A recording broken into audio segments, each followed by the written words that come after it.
Gênesis 42, amém? Hoje nós vamos ler do verso 25 até o verso 38. É necessário que a gente complete essa leitura aqui sobre a finalização do texto aqui dos irmãos de José, do pai de José, toda essa construção textual aqui, amém? Todos encontraram? Então você pode olhar aqui para nós, aqui para a nossa imagem, depois que você encontrou. Vamos ler juntos o nosso tema bem alto: família, doente, filho, ferido. Pode passar mais um. Então nós temos aqui o nosso triângulo da família. O pai numa família é muito importante. Ninguém pode substituir a figura do pai, a presença do pai, a figura paterna. O pai é responsável por dar para casa e para os filhos direção, limites e proteção. E é da presença da figura paterna que vem a noção de missão na vida de uma pessoa. Uma pessoa que não teve o seu pai presente, logicamente que ela vai ter dificuldade com a questão da missão, vai ter muitas dúvidas acerca da vida. A mãe é responsável por passar para a família e também para suas crianças vínculos, nutrição e organização. Você, mãe, você é responsável pelos vínculos. Então depende como uma mãe funciona. Se a esposa da casa, a mulher da casa, lá tem muitos traumas, com muita coisa, a partir disso ela vai fazer vínculos e vai ter amizades dentro da sua casa. Você já deve ter percebido que a maioria das casas é a mulher que diz quem pode entrar dentro de casa e quem não pode. Você já percebeu isso? Então, se uma mulher diz que o marido ou o homem não vai ter tal amizade, normalmente ele vai ter que deixar aquela amizade. Quando uma mulher, ela diz sim, ela aprova uma amizade para a família, naturalmente aquela amizade vai ser uma amizade aprovada para toda a família. Você já percebeu isso? Então a mulher é responsável por vínculos. Normalmente numa casa que as amizades não são boas, né? Às vezes o pastor bate no homem. Você precisa resolver a sua casa e está certo também. Mas normalmente é a mulher que é responsável pelas amizades. A mulher é responsável por vínculos, pela nutrição e por organização. Então, você, mulher, é responsável pela organização da sua casa. É você. É a mulher que é responsável por, antes de vir para o culto, oferecer uma janta em casa, para o maridão não ficar com fome durante o culto. Porque senão acaba o culto, o pastor dá a bênção e o homem já está correndo para casa. Então, a mulher tem que organizar muitas coisas em casa, ela organiza o tempo, e a mulher precisa não estar acima do marido, mas ela precisa organizar a casa em relação a muitas coisas, horário, nutrição, muita coisa. Ela precisa muitas vezes se enfiar e botar o pé no freio, porque o marido também precisa que a mulher seja auxiliadora. Ela foi criada para ser auxiliadora, amém? E do casal, do nosso pai e da nossa mãe, se eles viveram juntos ou não viveram juntos, se esse casamento existiu na sua presença ou não, se eles estiveram separados de uma ou de outra forma, nós temos tudo a ver com família. Nós viemos de um lugar, nós formamos hoje um lugar. Então do casal, do nosso pai e da nossa mãe, nós vamos ter três coisas muito importantes na nossa vida: sexualidade, afetividade e companheirismo. Meus irmãos, a questão da sexualidade aqui, do casal, nos responde muitas coisas acerca da vida do mundo sexual das pessoas. Por que é que um adolescente entra na vida sexual precocemente? Por que que algumas pessoas, elas escolhem realmente não ter parceiros de vida sexual, nem de casamento, nunca querem se casar com alguém? Tudo isso vem do pai e da mãe. Por que que algumas pessoas têm vida sexual tão bagunçadas? Vem do casal. Tudo isso aqui nós temos na nossa vida. de uma forma ou de outra. Ou nós temos isso muito bem desenhado, ou nós temos isso às vezes distorcido, mas nós temos isso aqui na nossa vida. A nossa pergunta hoje é: o que nós estamos construindo? Que casa, que lar, que família, como nós estamos construindo a nossa casa? Talvez nós estamos trazendo a disfuncionalidade do nosso pai e da nossa mãe para nós. E heranças não são fatalísticas. Heranças podem ser renunciadas ou redimidas. Então coisas boas nós podemos herdar e nós podemos permanecer com aquilo. Mas coisas ruins nós precisamos rejeitar, renunciar, desligar essa herança. Amém? Então a partir disso, a minha pergunta, a nossa pergunta é: como nós estamos construindo a nossa casa hoje? Não adianta nós jogarmos isso, a nossa vida, a Deus dará, e pensarmos que um Big Bang existencial vai resolver a nossa história. E depois que está tudo dando errado, nós darmos a culpa em alguém. No governo, no pai, na mãe, na igreja, na empresa, no patrão. Tem gente que dá a culpa até no diabo. Adianta? Não adianta. Nós somos responsáveis pela construção da nossa casa, pela construção do nosso casamento, pela construção de como os filhos vão funcionar. Amém?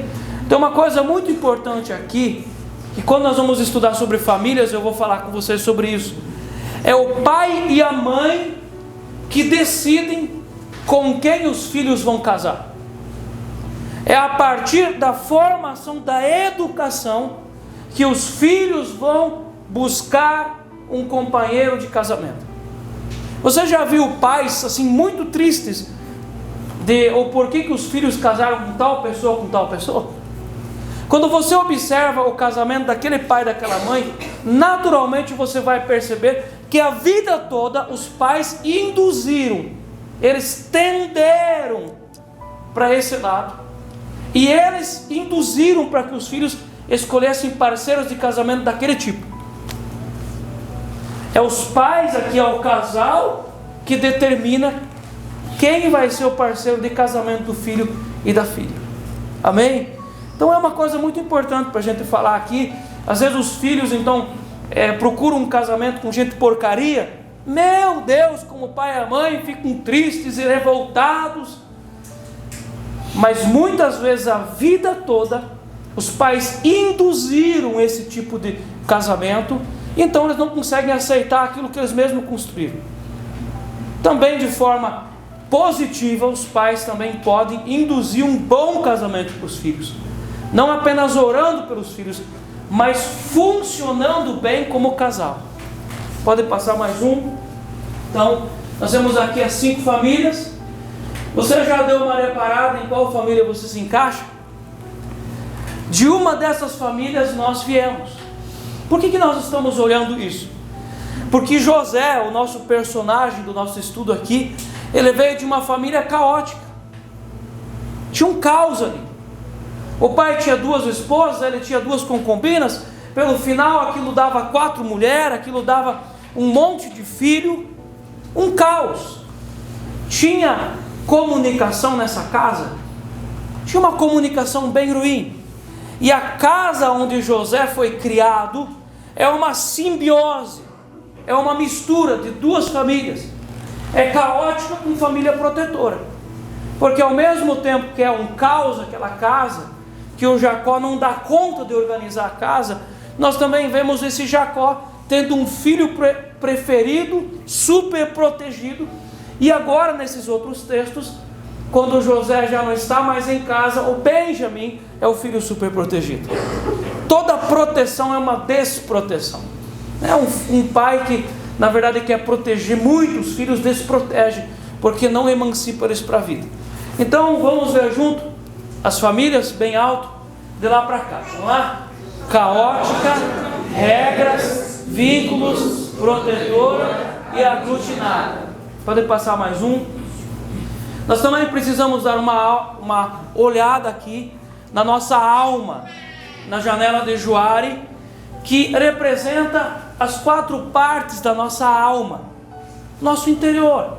Nós temos a área de transparência, é aquilo que eu conheço de mim, aquilo que é transparente sobre mim. Eu tenho clara certeza, eu sou assim, eu funciono assim, eu tenho esse problema, eu tenho essa qualidade, aquilo que eu conheço sobre mim.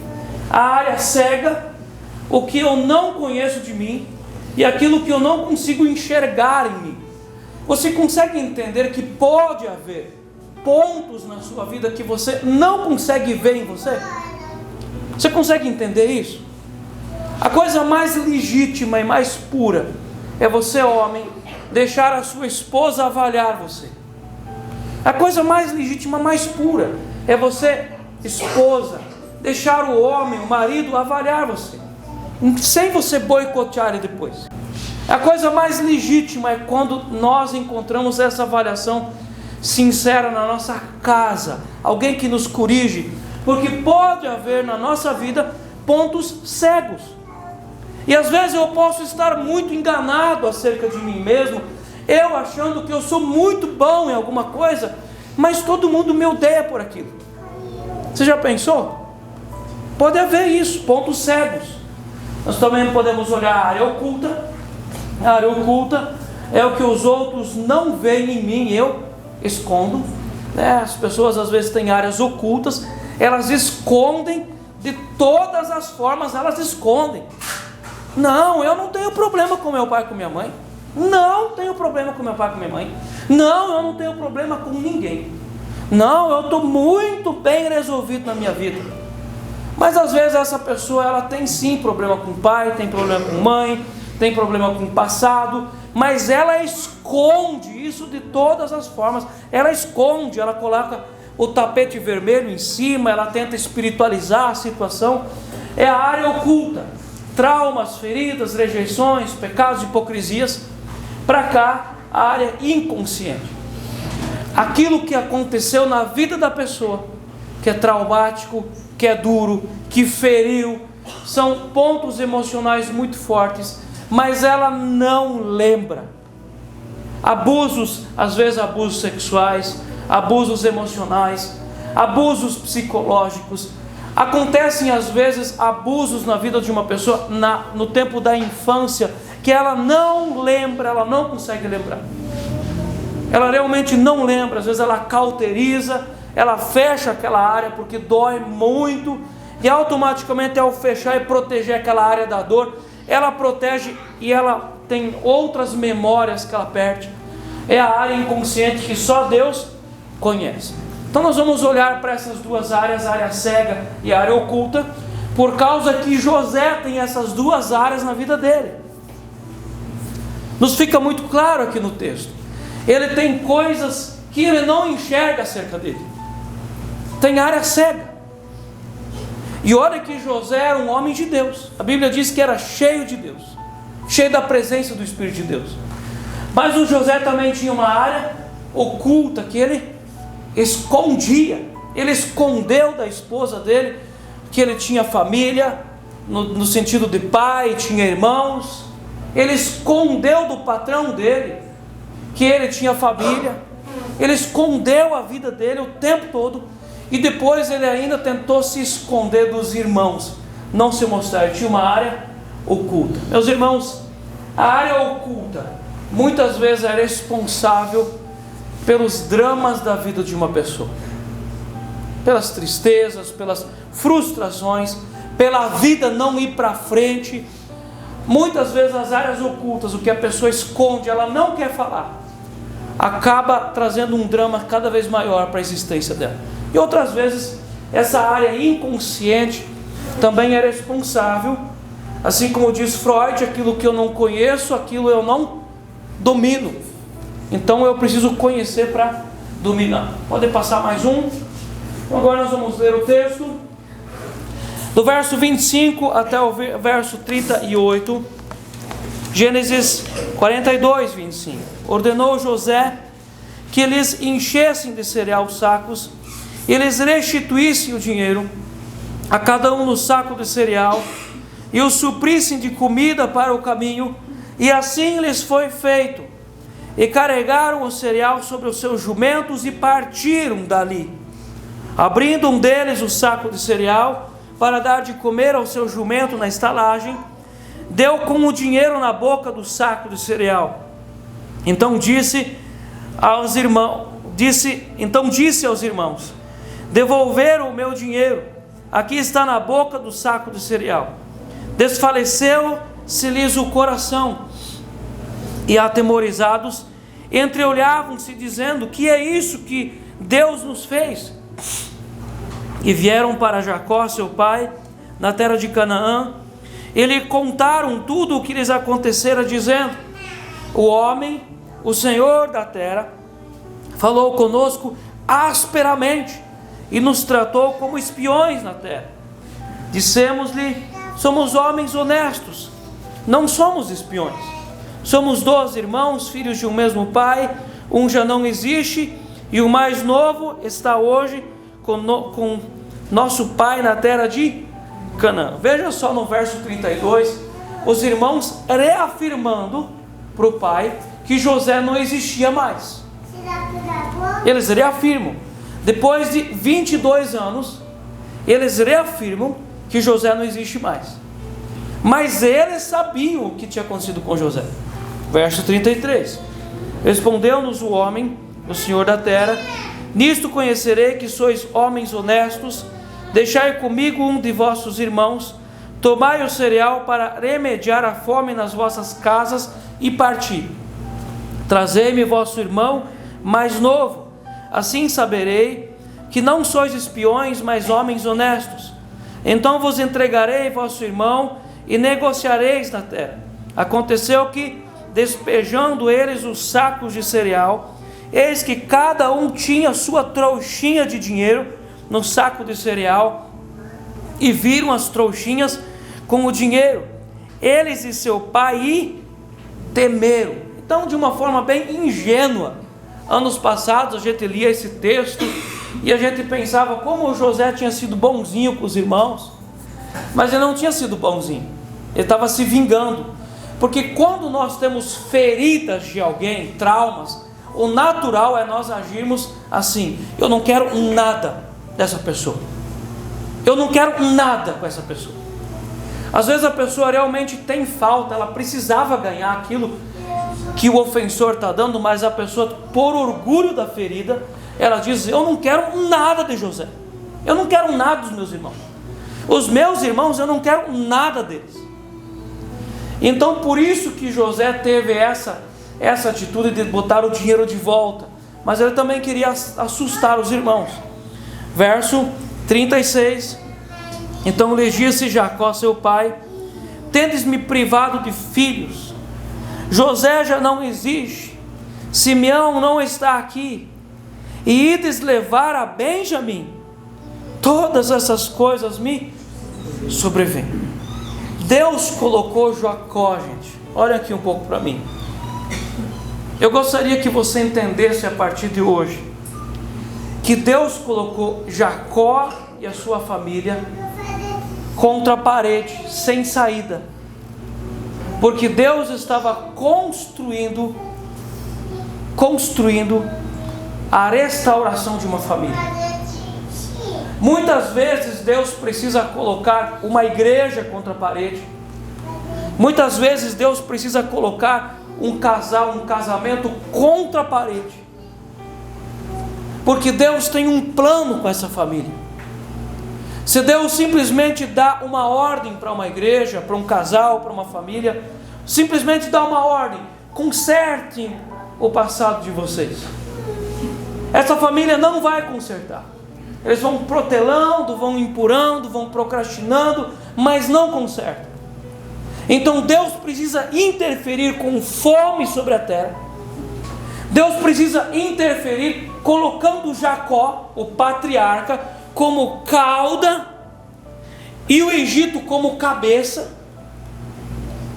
para que uma família seja consertada. A família de Jacó seria a família da onde Jesus viria. Se Deus desse simplesmente uma ordem para José, para Jacó, para os irmãos: consertem aquilo que aconteceu, eles não consertariam. E muitas vezes Deus precisa baixar sobre nós uma necessidade muito grande. E Deus precisa nos empurar por meio dessa necessidade para um conserto. Deus colocou fome sobre toda a terra e deixou Jacó sem saída. Ele não teve outra saída, a não ser que ele se orgulhasse mais e começasse de comer areia. Ele não teve saída. Ele teve que se humilhar e entrar dentro do projeto de Deus, porque Deus tinha um projeto de restauração. Eu gostaria que você também entendesse que Deus é o Deus daqueles que precisam fazer o caminho de volta. Dentro desse cenário que nós temos aqui, Jacó e os irmãos precisariam fazer o caminho de volta. Deus não levou José do Egito para Canaã, mas Deus levou Jacó para o Egito. Muitos concertos só acontecem quando as pessoas fazem o caminho de volta. Quando os pais se convertem aos filhos e os filhos se convertem aos pais. Nós conseguimos entender que Deus é que estava por detrás desse projeto? Amém? Então no verso 36, eu vou ler ele de novo. Então lhes disse Jacó seu pai: tendes-me privado de filhos? Isso não é verdade. Ele tinha 12 filhos. Deus tinha dado filhos. Tendes-me privado de filhos? José já não existe, Simeão não está aqui, ides levar a Benjamim. Todas essas coisas me sobrevêm. Mas Rúben disse a seu pai: mata os meus filhos, se tu não tornar a trazer. Entrega-mo e eu te restituirei. É forte isso. Você colocaria o teu filho como garantia de alguma coisa? Às vezes as pessoas fazem promessas ou votos sem pensar em algumas coisas. Verso 38, ele porém disse: meu filho não descerá convosco, seu irmão é morto, e ele ficou só. Se lhe sucede algum desastre no caminho por onde fordes, fareis descer as minhas cãs com tristeza à sepultura. Tinham se passado 22 anos desde que José desaparecera, porque para Jacó ele desapareceu. 22 anos foram suficientes para apagar o trauma do coração do Jacó? Na nossa história, um José ferido.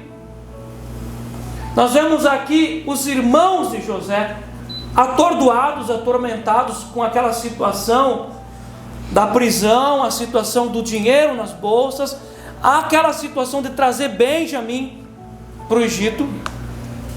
Nós vemos aqui também um Jacó, que ainda estava com o coração cheio de feridas, aquela ferida, aquele trauma, aquela coisa tão forte emocional que aconteceu com eles, estava totalmente vivo dentro dele. Estava totalmente vivo dentro dele, aquela cena, aquele negócio, aquela roupa com sangue, aquela falta, aquele desastre. Então a partir disso, nós vamos hoje começar a nossa meditação. Coisas que as pessoas pensam que podem curar o passado, e às vezes são superstições. O que não pode curar o passado? E que as pessoas acreditam que cura o passado, mas não cura. São superstições. Primeiro é o tempo. Pode clicar mais uma vez aqui. Vai aparecer aqui. O tempo. Eu sei que nós já estudamos sobre isso, e você busca lá na sua memória, você vai dizer: mas o pastor já falou sobre isso de novo. Mas nós precisamos inculcar isso no nosso coração. Meus irmãos, supersticiosamente, as pessoas acreditam que o passado pode ser resolvido com o tempo. O tempo vai curar isso. O tempo vai passar com isso. Vocês já ouviram isso? O tempo não pode curar o passado. O tempo não estava curando o passado para Jacó. não curou o trauma dos irmãos e também não estava resolvendo o problema de José. No livro aqui sobre família doente, filho ferido, o autor ele cita aqui um exemplo muito interessante. Ele conta uma história. Ele fala o seguinte: conta-se que numa selva muito grande estava havendo um grande alvoroço. Um tatu havia cometido um crime terrível e estava sendo julgado. Vamos imaginar isso. O tatu matou outro tatu. Um crime terrível, e agora o tatu estava no banco dos réus. Por isso, grande era a sua ansiedade. O tatu rapidamente correu atrás do melhor advogado conhecido em toda a selva, que era um belo e esperto macaco. Chegou o dia do julgamento e logo o juiz Leão assumiu o seu posto, ordenou que entrasse o réu e que se assentasse no lugar devido. O tatu não parava de roer as unhas. Logo várias acusações começaram a ser feitas contra o tatu. Seus crimes eram mesmo terríveis e inequívocos. Sua condenação parecia certa. O macaquinho, tentando de todos os modos defender o seu cliente, foi gradativamente perdendo as esperanças. Quando o juiz Leão se deu por satisfeito, após ouvir as testemunhas de defesa e acusação, demonstrou em seu olhar sua intenção de condenar o tatu. E não só isso, todos os que estavam presentes perceberam que não havia mais jeito. O réu seria implacavelmente condenado. Teria que morrer. Ajude-me, pense em alguma coisa, suplicava o tatu. Então o macaquinho começou a pensar no que fazer. De repente, de relance lhe veio um pensamento: seria a solução. O macaco levantou-se, dirigiu-se ao juiz Leão e a todos os presentes. Ele disse: é certo que após ouvir todas as declarações aqui feitas, não tenho alternativa senão concordar com todos os acusadores deste tatu. Você está louco. O que está acontecendo? Exclamou o tatu, assustado com a atitude do seu advogado. É isso mesmo, reafirmou o macaco. Eu não quero mais defender esse tatu. Ele não presta mesmo. Precisa ser condenado por tudo o que fez. Neste ponto do discurso, o tatu já havia perdido todas as esperanças. O macaquinho prosseguiu em seu discurso dizendo: senhores, estou indignado, assim como vocês, com este tatu, que quero propor uma pena ainda mais terrível para ele do que uma simples decapitação. Era o que estava sendo cogitado para a aplicação da pena de morte para o tatu. Pois caso ele morra decapitado, sua morte será rápida e indolor. Isso seria injusto. Proponho que o tatu seja morto vagarosamente. Já aqui o tatu não podia conter as lágrimas de desespero e a sua grande angústia. E o macaco: proponho, disse o macaquinho, que o meu cliente seja enterrado vivo. Cavemos um buraco e o joguemos lá. Assim, de modo vagaroso e terrível, ele irá ao encontro da sua morte com todo o sofrimento possível. Morrerá asfixiado. Nós temos que enterrar o tatu. Todos se puseram de pé e aplaudiram o macaquinho por tão brilhante ideia. E o juiz Leão bateu o martelo e disse: aprovado. O tatu será morto deste modo. E assim, finalmente, a terra ficará livre desse malfeitor. O que vocês acham? O macaco estava do lado de quem? Da justiça ou do lado do tatu? E foi o que fizeram. Cavaram um grande buraco e jogaram o tatu lá vivinho. Mas o que eles não sabiam era que o tatu vive debaixo da terra e que assim ele cavou e saiu lá na frente para mais uma vez perturbar as pessoas. Muitas vezes as pessoas têm um tatu na sua vida. E ao invés de condenar o tatu à pena de morte, a sentença é colocar o tatu num buraco, sepultar o tatu. Isso vai funcionar? Muitas limitações que os adultos vivem nascem na infância. E muitas pessoas têm os tatus enterrados na sua alma. Por isso que muitas vezes as pessoas pensam que o tempo vai curar tudo. Com o tempo todas as coisas vão se ajeitar. Com o tempo esse trauma vai passar. Muitos casamentos perturbados e falidos nasceram às vezes numa gestação questionada, num trauma de infância, numa ferida de adolescência, às vezes num ferimento emocional da adolescência. José saiu de casa com 17 anos, agora já faziam 22 anos, após toda aquela fatalidade, aquele negócio traumático que aconteceu naquela família. 22 anos se passaram. Agora ele estava com 39 anos de idade. Ele não estava se dando conta dos reflexos de seus traumas do passado não resolvidos em sua vida. É as pessoas que pensam que o tempo vai resolver as coisas. O tempo não apaga ofensas e desafeições, gente. No mundo espiritual não há tempo e espaço. 1000 anos são como um dia e um dia como 1000 anos. No mundo espiritual não há tempo e espaço. Entre os 17 anos e os 39 anos de idade de José, não se passou nenhum segundo de mudança no mundo espiritual. Da mesma forma como as coisas foram depositadas naquele buraco vazio, assim elas estavam estáveis e deitadas esperando serem resolvidas. Nada mudou. E há muitos tatus enterrados na vida das pessoas que reaparecem com uma força avassaladora durante os períodos importantes da vida. Período do começo do casamento, no período de uma gestação, no período quando nascem os filhos, está lá aquele tatu. E o tatu não morre, ele cava e reaparece de novo. O tempo não pode curar nosso passado e nem resolver as questões que ainda não foram trabalhadas. O tempo não pode curar feridas.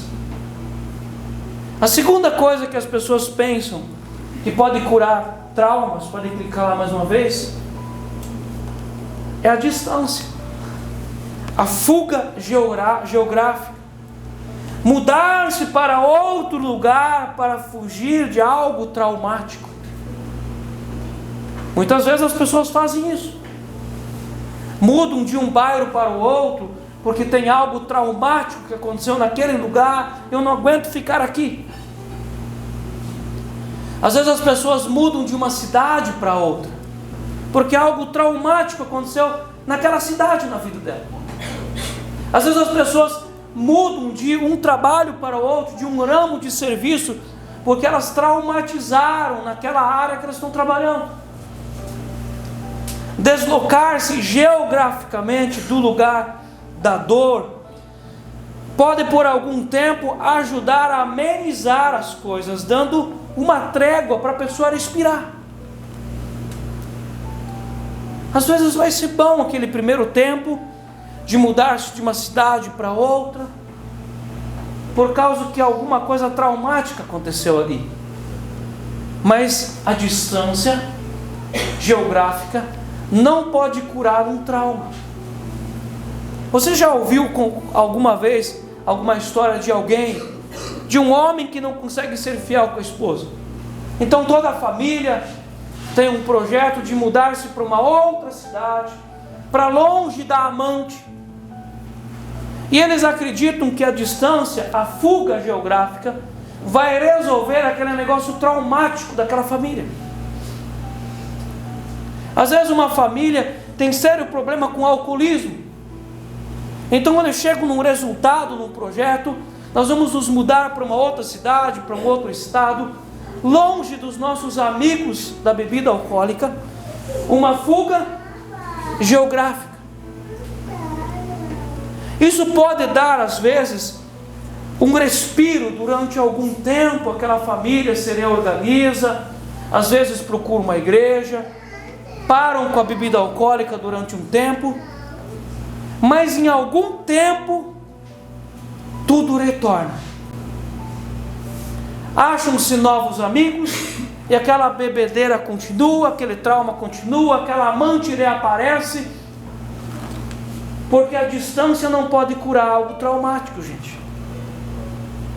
Você já viu pessoas que têm coisas traumáticas na sua igreja, e elas então não resolvem a questão traumática, mas elas mudam de igreja? Em algum tempo elas vão estar enfiadas no mesmo trauma, numa mesma ferida, no mesmo tipo de situação, porque a fuga geográfica não pode curar nossas feridas. Quando saímos de um lugar para o outro, levamos conosco a nós mesmos. Parece um negócio tão óbvio, mas é um negócio que pega.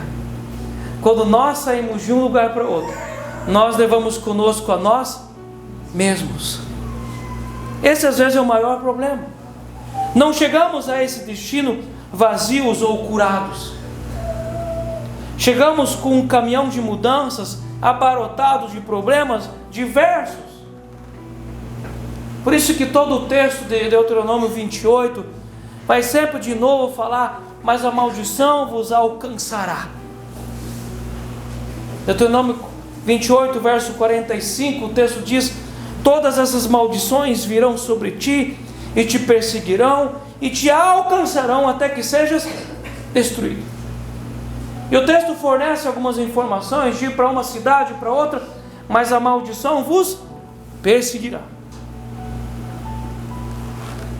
A distância, a fuga geográfica não pode curar o problema de uma pessoa.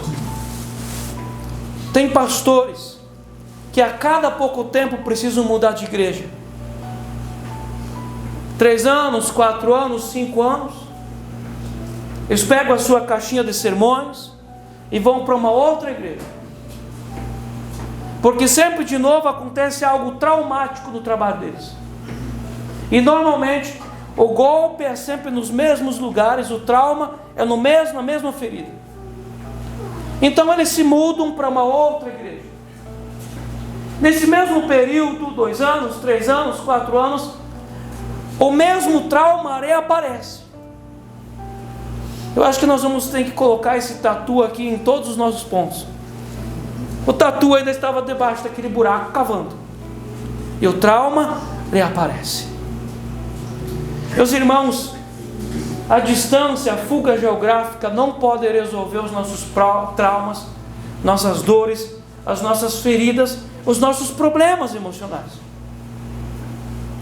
José estava no Egito, sua família em Canaã. Estavam em países diferentes e em localidades distantes. Isso não resolveu a questão entre eles. Não resolveu. A restauração virá por meio do confronto, por meio do enfrentamento do problema. A ferida entre gerações só é curada quando os pais pedem perdão para os filhos e os filhos honram os pais liberando perdão. Quando as duas gerações sentam para conversar sobre o problema, frente a frente, e há um enfrentamento desse problema. Caso contrário, não há cura para esse problema. Tem que enfrentar o problema. Quando nós enfrentamos os nossos problemas, quando nós sentamos e nós confrontamos os nossos algozes, a cura na nossa alma e a restauração da coragem para a vida. A subjugação vai embora da nossa história. E Deus pode derramar o óleo da coragem na nossa vida. Mas quando nós temos coragem de confrontar esse negócio, fugas não resolve o nosso problema. Deus trouxe toda a família de Jacó para o Egito na intenção de fechar essa ferida. Alguém precisa fazer o caminho de volta. Meus irmãos, alguém precisa fazer o caminho de volta. E existe glória, existe o ministério de Elias e de João Batista, quando alguém decide fazer um caminho de volta. Quando o coração dos pais se converte aos filhos, e o coração dos filhos se converte aos pais. Pode clicar mais uma vez?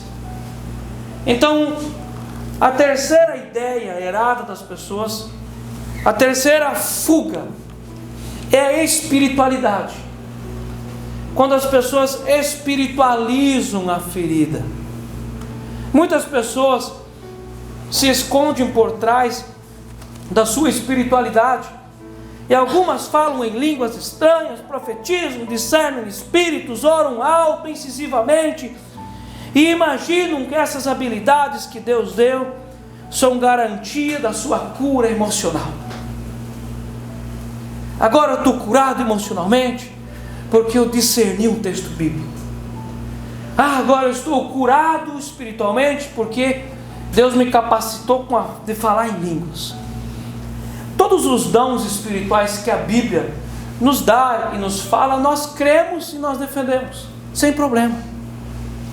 Mas ter um dom espiritual não está dizendo que eu estou emocionalmente curado, que eu tenho saúde mental. Eu posso ter um dom, eu posso falar em línguas, orar em línguas e estar emocionalmente muito ferido.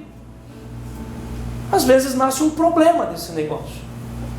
Às vezes os dons espíritas entram na vida de uma pessoa exatamente por causa dessa ferida. As pessoas pensam que psicologicamente são pessoas saudáveis e tratadas por Deus porque tem algum dom do Espírito Santo na sua vida. Isso não é verdade.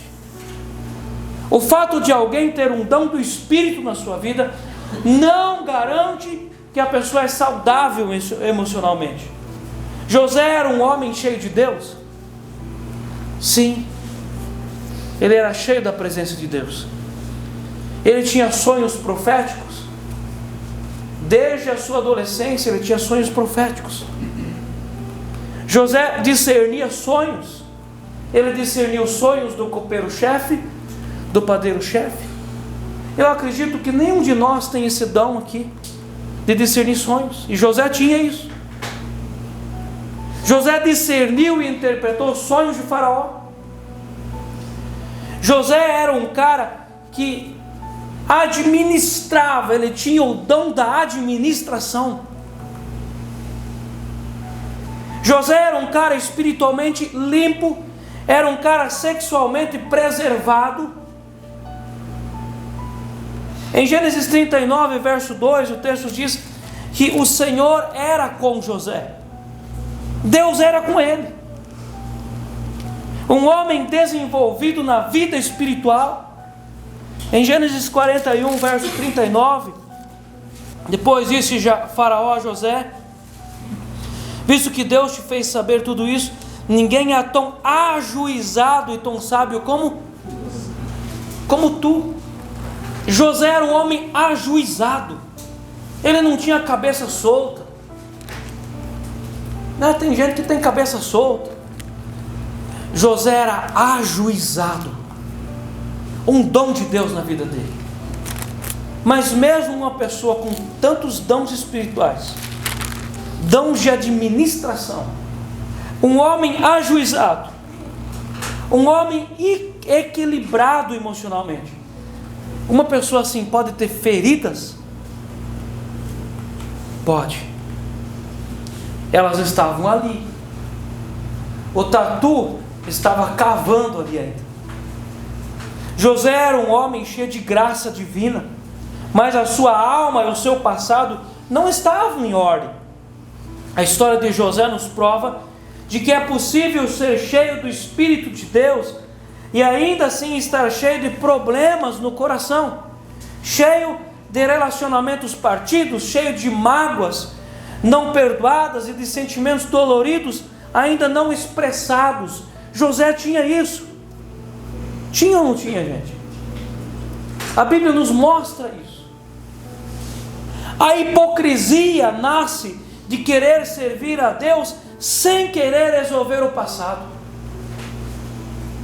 Meus irmãos, um pastor hipócrita, um ministro hipócrita, nasce de querer servir a Deus sem resolver o passado. Porque é muito fácil a violência do passado passar para a próxima geração por meio de alguém que não resolve o seu passado. Meus irmãos, a hipocrisia nasce de querer servir a Deus sem querer resolver o passado. Nós nos tornamos hipócritas, porque muitas vezes nós vamos querer que as pessoas façam algo que nem nós queremos fazer. Hipocrisia. Sem querer expressar os incômodos emocionais, nós somos doentes e nós passamos as feridas para as outras pessoas. A espiritualidade é garantia de cura emocional? Não. Nosso último ponto hoje, pode passar. Muitas pessoas lidam com as feridas do passado, tentando esquecer as feridas. É possível esquecer? A pessoa pode se embriagar com álcool, praticando o alcoolismo, e normalmente o comportamento de vício é tentar calar uma ferida. Todo comportamento de vício é tentar calar uma ferida, tem uma ferida ali. Então a pessoa tenta esquecer, anestesiar esse negócio. Mas tem pessoas que se esforçam para esquecer, para neutralizar a consciência. Meus irmãos, José confundiu esquecimento com cura da alma. Nós não podemos esquecer. E nós não vamos esquecer. Tentar esquecer é uma luta inglória. Todos os dias a pessoa vai querer esquecer daquilo, mas aquilo vai estar diante dos olhos dela. Todos os dias. Todos os dias. Esses dias atrás eu ouvi a história de um pai, de um homem, que andando de trator com o seu filho de 1 ano ou 2 anos, alguma coisa assim, a criança caiu do paralama do trator, debaixo da roda, e o próprio pai matou seu filho. E esse pai, ele contou para essa pessoa que eu estava conversando com ela, e essa pessoa me contou que esse pai diz que todos esses 20 ou 22 anos que passaram, todos os dias de manhã, esse pai levanta e ele se lembra do seu filho. Todos os dias.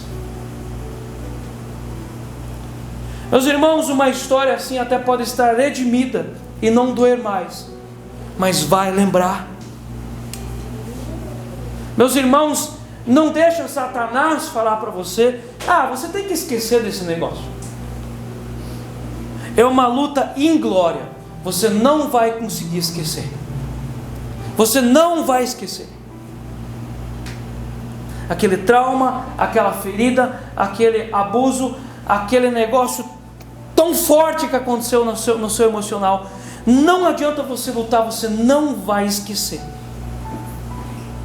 Tentar esquecer é uma luta inglória, um esforço desgastante a troco de nada, uma fuga que se torna um pesadelo. Sabe aquele pesadelo que a pessoa tem, que ela foge de um touro bravo a noite toda, e ela não consegue fugir? É um pesadelo. De um pesadelo dá para acordar, e aquele touro bravo desaparece. Mas muitas vezes as pessoas têm touros bravos na sua consciência que não desaparecem. Tentar esquecer é uma ilusão internalizada, é uma fuga de um confronto. A pessoa não quer confrontar, ela prefere querer esquecer. Meus irmãos, não existe memória que vai ser esquecida.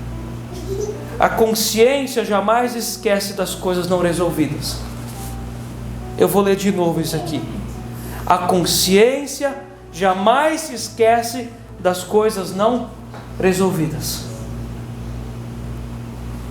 Então, quando nós afirmamos antes sobre a questão da fuga geográfica, e eu falei para vocês que quando alguém faz uma mudança, às vezes a pessoa se esquece que ela vai junto na mudança. Ela está lá. Essa segunda coisa aqui que as pessoas querem às vezes se esquecer é que a consciência, ela sempre nos acompanhará.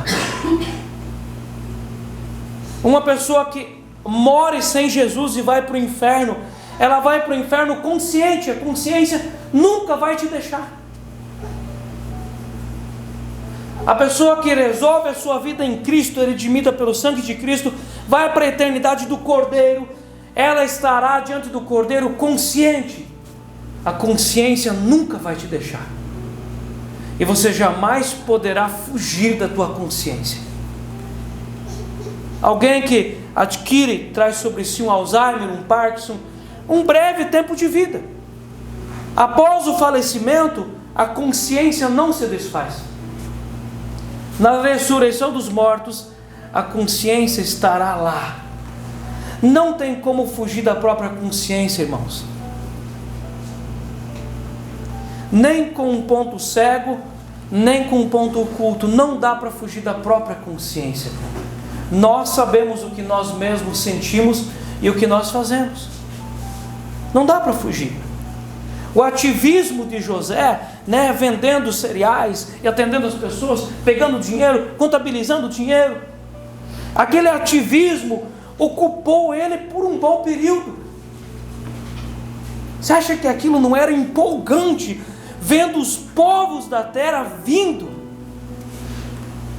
Meus irmãos, todos nós estaríamos empolgados, sentindo aquela aura de responsabilidade, aquela coisa de ser tão importante. Todos me procuram para comprar cereais, e não tem boquinha, tinha que pagar. E que coisa empolgante. É um ativismo. Aquele ativismo ajudava a esquecer tudo isso. O ativismo religioso pode às vezes tirar a atenção, mas não resolver.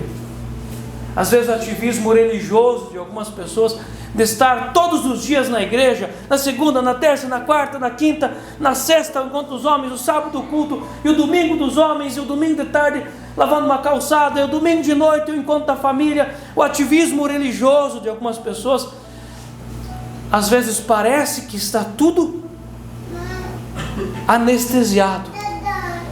Às vezes o ativismo religioso esconde as feridas. Em muitas famílias é proibido conversar sobre certas coisas. Meus irmãos, vamos uma vez olhar aqui para a história de Jacó.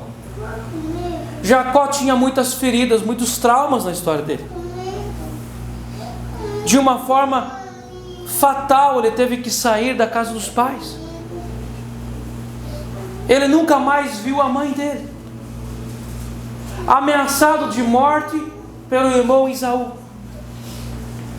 Ele teve que fazer essa caminhada tão longe pelos desertos, uma desproteção, até que ele chega no lugar onde morava o tio dele, chamado Labão. Então ele é enganado quando ele propõe comprar uma das filhas de Labão, e ele é enganado, ele dá outra filha. Você acha que isso não traumatiza uma pessoa? Ele pensou que ele teria que trabalhar 7 anos, acabou se comprometendo durante 14 anos. 10 vezes o sogro dele mudou o salário dele. Ele via e ele ouvia o sogro e os cunhados falando mal dele. Tudo isso machuca o espírito, machuca a alma, machuca o emocional. Há muitas coisas que aconteceram na vida de Jacó que foram traumas. A briga em casa, aquela situação complicada com as mulheres, aquela situação complicada dos filhos. Ele tinha mulheres que não se entendiam, agora ele tinha filhos que não se entendiam. A grande maioria das famílias tem sim feridas emocionais. Casamentos que não dão certo, abortos, dores, rejeições. E muitas vezes, dentro da família, começa de se construir uma espiritualidade que não se pode falar sobre isso. Às vezes por uma perfeição religiosa, às vezes a família é uma família de igreja, então não se pode falar sobre isso. E às vezes várias pessoas da família às vezes gostariam de ventilar o assunto, conversar sobre aquela questão, sobre isso, sobre aquilo, o que aconteceu com o vô, com a avó. Mas em muitas famílias é proibido conversar sobre certas coisas do passado, porque se crê que o silêncio ajuda a esquecer. E a gente vai ouvir daquela avó, daquela mãe, daquele pai, a palavra: isso é do passado, isso a gente precisa esquecer. A gente tem que esquecer isso. Isso é coisa do passado. E a gente ouve aquelas frases místicas: águas do passado não movem moinhos. Coisas do passado precisam ficar no passado. E nós vamos encontrar pessoas doentes do estômago, do fígado, do pâncreas, da coluna, dos joelhos. E nós vamos encontrar exatamente essas pessoas discursando que coisas do passado precisam ficar no passado, a gente tem que esquecer. Quanto mais você se esforça para esquecer, mais isso adoece você. Mas então o que nós precisamos fazer, pastor? A primeira coisa, nós precisamos expressar essa dor. Dores precisam ser expressadas. Por isso que às vezes a sua esposa vai contar 50 vezes a mesma história. E não é porque ela não perdoou, mas porque ela precisa expressar ainda essa dor. Amém? Você tomou uma decisão de perdoar, você tomou uma decisão de fazer o caminho de volta, você já teve essa conversa, mas você ainda precisa conversar sobre isso. Nem sempre isso é sinônimo de não perdão, mas é sinônimo de que a ferida ainda precisa ser expressada e ventilada e tratada, até que vai chegar num dia em que você vai lembrar daquilo e não vai ter graça mais falar sobre isso, porque está resolvido. Nós precisamos aprender a falar sobre as nossas dores. Mas então nós temos mais uma luta, porque quando nós éramos pequenos, às vezes muitas pessoas apanharam do pai, e depois o pai falou assim: engole esse choro, para de chorar. E você criou um bloqueio, que você não consegue falar sobre as suas dores. Mas nós precisamos aprender a falar sobre as nossas dores, para que as nossas dores sejam curadas. Nós que somos cristãos, nós temos o recurso maior de todos, o sangue de Jesus. Qual é a ferida que pode ser curada? A ferida que é expressada. A ferida escondida não pode ser curada. Meus irmãos, esquecimento não pode resolver o nosso passado, mas expressar a nossa dor. E às vezes vai haver pessoas que vão ter que arrumar um terapeuta para a sua vida e fazer terapia, às vezes por anos, né? E nós aprendemos na nossa cultura que isso não é certo, né? Fazer terapia, confessar pecados. Quem aqui aprendeu que isso é certo que tem que fazer? Quem aqui aprendeu que é coisa de fresco? Ah, isso é coisa de fresco. Isso é coisa de doente.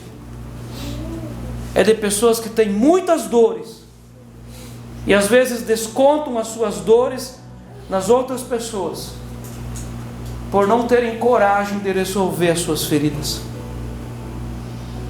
Talvez você já foi uma pessoa que bateu em outros, para você tentar descontar a sua ferida nos outros, e machucou outras pessoas. Meus irmãos, é preciso colocar para fora, expressar.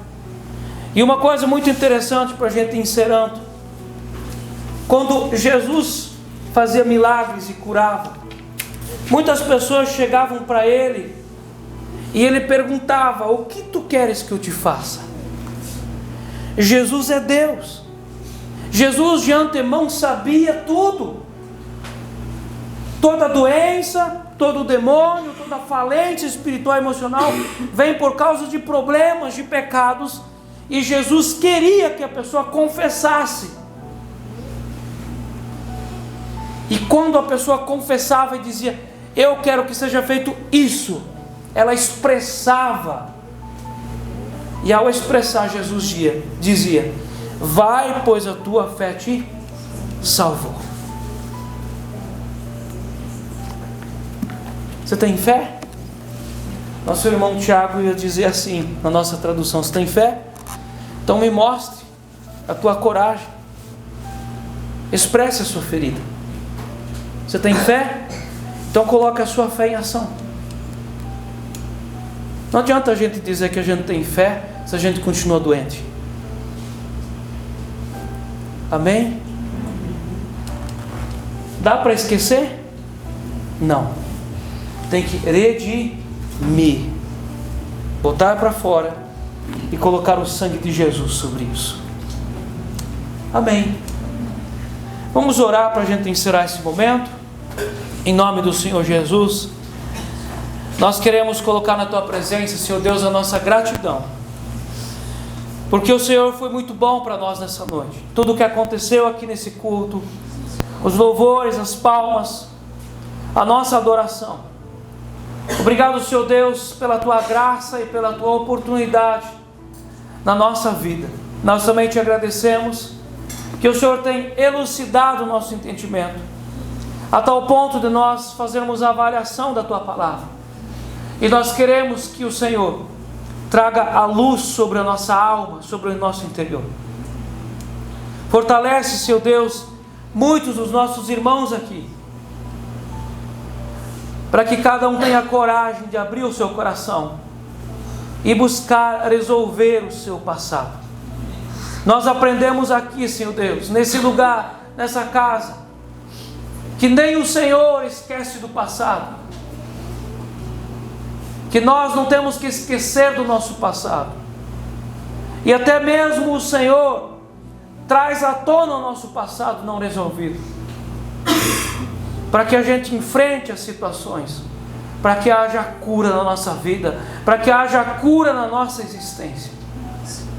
Obrigado, Senhor Deus, porque hoje também o Senhor nos ensinou sobre o caminho de volta que o Senhor construiu entre Jacó e José, entre os irmãos e José. Obrigado, Senhor Deus, por esse ensino aqui. Com certeza, Senhor, o Senhor está desmistificando as coisas na nossa mente, e nós conseguimos entender que o tempo não pode resolver as nossas feridas, que o esquecimento não pode resolver nossas feridas, que a distância não pode resolver nossos traumas, mas o enfrentamento, o confrontar as situações, pode nos levar diante do Senhor. Nós pedimos que o Senhor nos reabasteça com coragem espiritual e emocional, para que a gente consiga tomar as decisões necessárias que precisam ser tomadas. Assim, dessa forma nós oramos, em nome do Senhor Jesus. Amém. Amém.